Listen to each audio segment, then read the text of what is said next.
টাঙ্গাইলের নাগরপুরের 2 কোটি 38 লাখ টাকা ব্যয়ে নির্মাণাধীন ব্রিজের কাজ 4.5 বছরও শেষ হয়নি। বাকি রয়েছে সংযোগ সড়ক নির্মাণও। ঝুঁকি নিয়ে ভাঙা কাঠের সাঁকো দিয়েই খাল পার হচ্ছেন স্থানীয় বাসিন্দারা। এতে চরম ভোগান্তিতে পড়েছেন তারা। প্রায় সময় ঘটছে দুর্ঘটনা, বিকল হচ্ছে যানবাহন। কর্তৃপক্ষ বলছে শিগগিরই ব্রিজটি চলাচলের উপযোগী করা হবে। টাঙ্গাইল থেকে কামাল হোসেনের পাঠানো তথ্যচিত্রে বিস্তারিত জানাচ্ছেন আব্দুল হামিদ।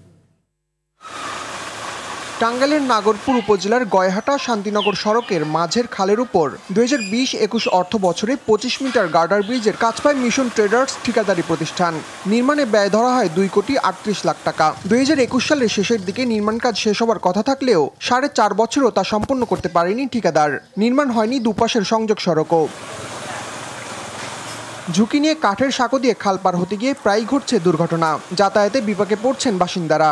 মোটামুটি 4 থেকে 5 বছর ধরে এই ব্রিজের কাজ চলতেছে, এখনো পর্যন্ত শেষ হয় নাই। আমরা অনেক কষ্ট করে চলাচল করতেছি, মানে নিচ দিয়ে সারা যাওয়া যায় না। আর বৃষ্টি নামলে তো এদিকে উঠার মতো কোনো সিস্টেমই নাই। রাস্তায় একবার কাজ ধরলে 6 মাস ওই আর আসে না। কর্তৃপক্ষকে অনেকবার জানানো হয়েছে, এমন কিছু সাংবাদিকও আসছিল, কিন্তু এরপরও কোনো সুরাহা আসে নাই। আসলে মূলত ভাবে এই কন্ট্রাক্টরই হলো এই সিন্ডিকেটটা করতেছে আর কি। ও বিভিন্ন ধরনের হ্যাডাম দেখে এখানে কাজ অসমাপ্ত রাখা চলে গেছে। কাজ শেষ করে ব্রিজটি চলাচলের উপযোগী করা হবে বলে জানান এলজিডির এই কর্মকর্তা। বৃষ্টি থাকার কারণে আমরা রাস্তার কাজ শুরু করতে পারছি না। ঠিকাদারের সাথে কথা হয়েছে, বৃষ্টি থেমে গেলে আমরা কাজটা শুরু করে দেব।